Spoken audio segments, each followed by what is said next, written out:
Hey beauties, welcome back to 2000 and Pretty. In today's video, as you've read in the title, we are going to be decluttering my makeup collection, my beauty stash. I've already gone through and pulled out the things from my collection that no longer service me. I'm actually doing an all-around clean out in my home, pulling clothes and shoes and other things of the sort that it's just time to move on out. I do this seasonally. I've shown you guys some of my beauty declutters last year, and I definitely want to continue doing them. And I figured what way to start the new year than to show you guys the beauty items that I am decluttering. So this is the entire bag here that I'm going to be getting rid of. And yeah, without any further ado, let's jump right into it. Okay guys, so I've gone through my collection. I've pulled out all of the things that I want to declutter. One or two of these things are empties, but I just decided to go ahead and include them all in this video to show you what is being removed from my declutter. You can see we have a very large array of lip products because I try to cycle through lip products as often as possible. I do have a lot of lip products, and the products do go bad really quickly, and so I try to pull out the ones that need to be removed. I have a good bit of complexion products like foundations, concealers, things that, you know, either are empty or just didn't work out for me anymore. And yeah, so let's go ahead and get started. I want to start with these priming products here. This one here is from L'Oreal. This is the Vitalift Miracle Blur. I had both of this. This comes in two variations. It comes in an oil-free version and just a version of it that has SPF in it. And this one here is the SPF version. And I actually really like this during the time that I used it. It worked really well. The only thing with this though is that it does have an SPF 30 in it, and so I'm very wary of products that have SPF because once the SPF in the product expires, it kind of changes the texture of the product, it changes the functionality of the product, and so I'm going to go ahead and get rid of this product. This one, as you guys have come to know if you are familiar with my channel, this is the Rimmel Stay Matte Primer. I love this primer. It's a very inexpensive, I think it only costs about $6, but for the amount of time that I need to have my makeup on, that I need to be presentable, I really do feel as though this holds up well. It really does help with the mattifying effect of my makeup. It really does help give my makeup something to sit on without having problems with smudging and budging and all of that, without sinking into my pores. This isn't necessarily a primer that is recommended for pore filling or anything like that, but I do feel as though it provides a really good layer to prevent the foundation from sinking into my larger pores. The next one that I want to talk about, this I bought when it was trendy. This is definitely a YouTube made me buy it item. This is the Monistat Shaping Relief Powder Gel.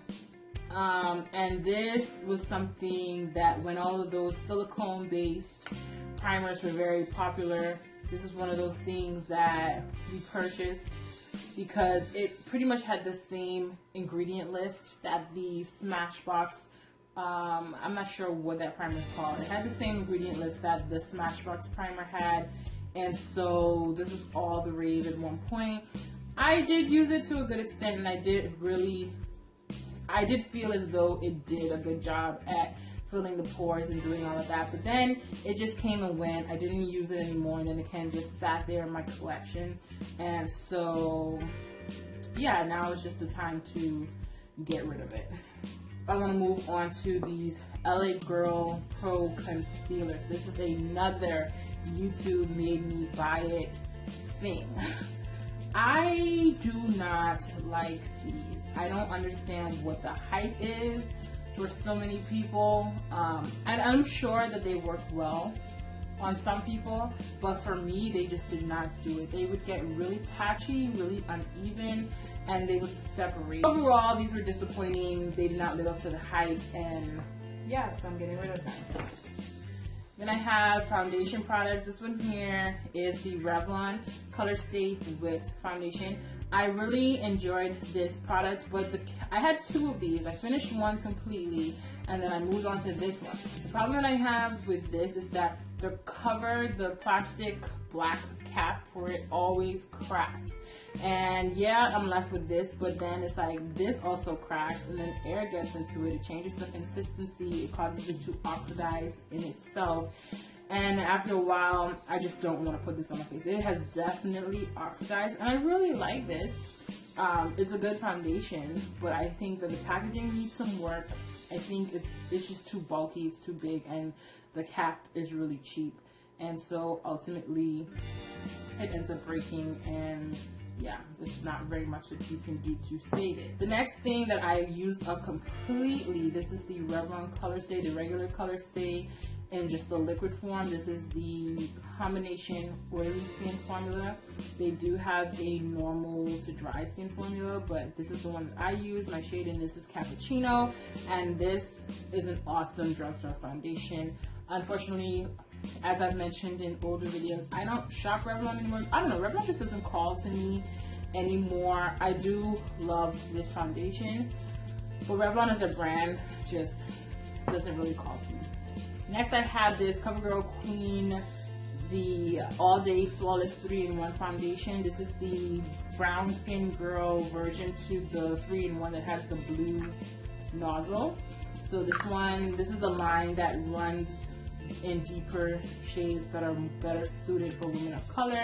This foundation is actually an excellent foundation. The problem with this is that for the winter of 2014 and the winter of 2015, I was able to wear this foundation in this shade, which is Almond Glow, and it matched me perfectly. It was a beautiful shade on my skin.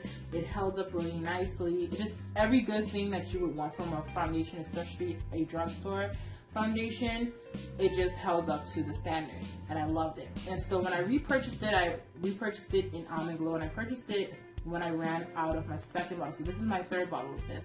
When I ran out of my second bottle last year, I repurchased this, and so I got really dark once it started to get warm, and I never returned to this shade. I never got back to the shade that I previously was. I do lighten up in the winter, but not the same every time. So this just was not a good match for me anymore. It makes me look really green, I think. I tried to wear this winter, and there's something about the color that didn't work for me. So I've had it sitting for about a year, so it's time to just let it go.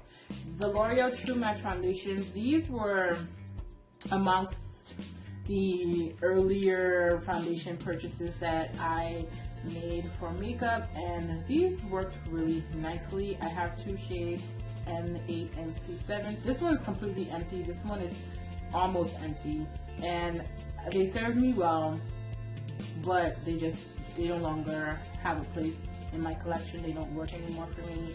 I've found formulas that I like a little bit better, but these are good foundations to start off with. I won't take that away from them. Initially, with this here, I would mix up my Ben Nye. I would mix up my Ben Nye loose powders in here. I would mix Topaz and Banana and Chestnut, whatever shades I needed for the complexion I needed to set my makeup, I would mix in here. And then I had two pan powders that broke and crumbled, and I was like, oh well, I thought it was a good idea to put them in here, and I would use it as a loose powder. But unfortunately, it changed the powder altogether. It became really textured, so it would not apply smoothly as, just the Ben Nye powders used to. It was really textured, and it just did not set my makeup nicely. When you have a pressed powder that breaks and crumbles, it's definitely not as fine and not as smooth as a powder that comes loose. So, I could press this, and I imagine that it would work fine, but that's just work I'm not interested in doing. This one here is from Black Radiance. This is the pressed powder in Bronze Glow. This I used as a setting powder, or as a just an overall finishing powder, mostly for filming. It doesn't hold up well, or doesn't hold up long enough for actual outings. It breaks down pretty quickly, so I would only use this powder for filming. But I found that after a while of using it, it just stopped picking up on my brush. It just kind of got really hard pressed and hard pan, and yeah, it was okay for filming. It's not something that I will purchase again because, like I said, I can't actually wear it out. It doesn't hold up for what I need out. This right here is from e.l.f. Oh, guys, this thing has been in projects and declutters, and it has been in so many other videos I cannot begin to tell you. But this is a e.l.f. and they don't even make it anymore. That's how old this is. But this was a bronzer. This was the perfect cool tone contour shade for me that I fell in love with, and it was only $1, and it was just so amazing. It cast the perfect shadow, and I tried getting rid of it so many times, and every time I would get rid of it, I would pull it back out. But now is the final time. It's gone for good. I'm ready to let it go, because the Becca Highlight Low Light Powder, the contour powder in that low light highlight palette, is the exact same shade as this. Now that thing is like $30-something, whereas this was $1. If e.l.f. would bring this back, I would buy this hands down. But they still make bronzers in like this kind of packaging, but they no longer make this shade. So yeah, a lot of luck there. But this was awesome. This was amazing. It's just really old, and it's time to let it go. Okay, so moving right along to blush, or rouge, as some people like to call it. I have, these are the e.l.f. HD blushes. These have been with me for a very long time, and it's just time to let them go. I have 2 shades in Showstopper, which is this deep plum color here. I have Encore, and I have Diva. So these are cream blushes with a pump, and initially these were a really good idea. They kind of imitated the Makeup Forever ones, the Makeup Forever HD blushes, and they weren't a bad idea. They are very pigmented. I would pump so you can see, but this would have me stained for the next 3 days. They're very pigmented, very long lasting, and so much so to the effect that at one point I started wearing these as liquid lipsticks because they were that pigmented, they were that intense, and they were that long wearing. These made really good liquid lipsticks, but I just stopped wearing them. They're really old. I've had them for a while, so it's time to let them go.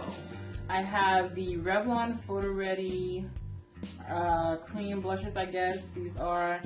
This one is in number 200 Flushed, and I tried to use this as much as I could. I just, wasn't in love with it. And what I don't like about blushes like these, the cream blushes that come in pots like these, is that whenever I would put my brush in it, because I would use these with a stippling brush, so whenever I would put a brush in it, it would pick up product from my face and deposit it back into the container. So it would just get really dirty, really messy, and have makeup in it. And I just didn't like how that looked. I tried to pan this one, so I literally would like scoop some out. I would take like a makeup spatula, scoop some out, like spread it in a spot, and kind of stipple the brush in it, and put it on my face that way. But these are just old again, time to go. And I don't have any intention of picking up any more cream blushes or liquid blushes or anything like that, because I don't get as much use out of them as I should, or as I think I'm going to, without having to like force myself to use them. This next one here is one of my all-time favorites. This was definitely in my project Use It Up last year. This is from Black Radiance. This is the Artesian Color Based Blush in Raspberry.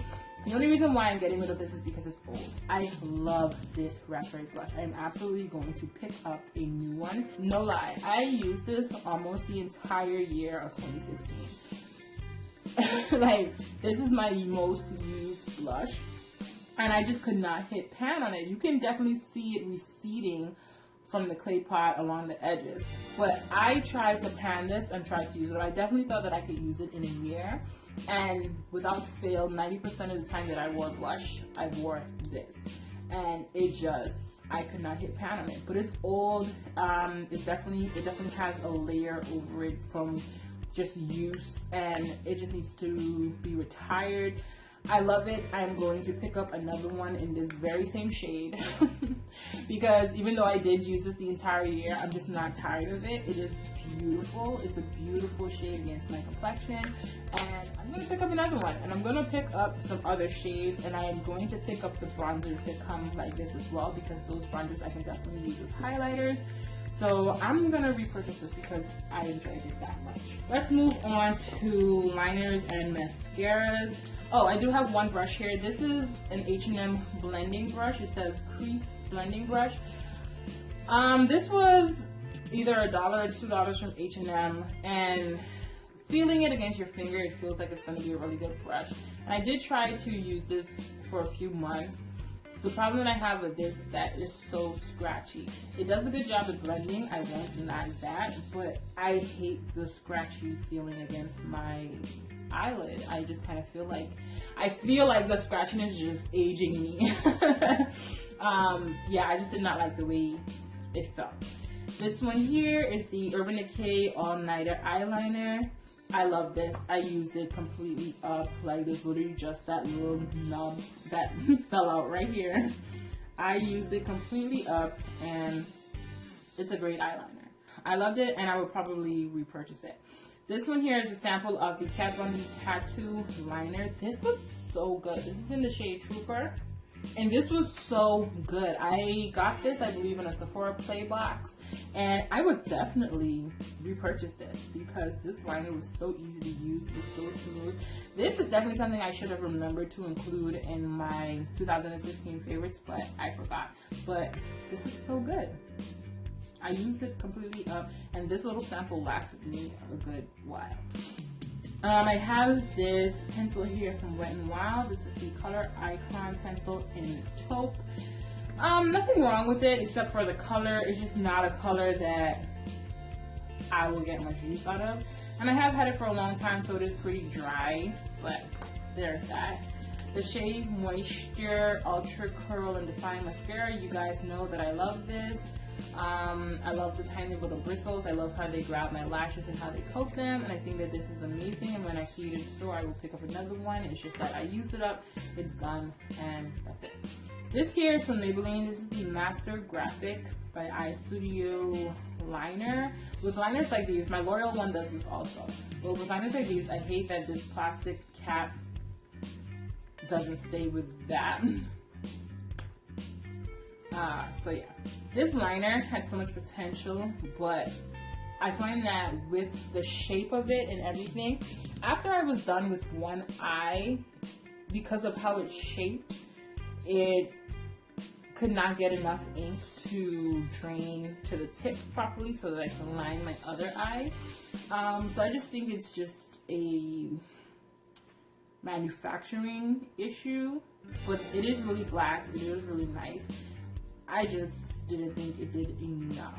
This is the Maybelline Eye Studio Quad in 20 Sapphire. Is that what it's called? Yeah, this is the quad in Sapphire.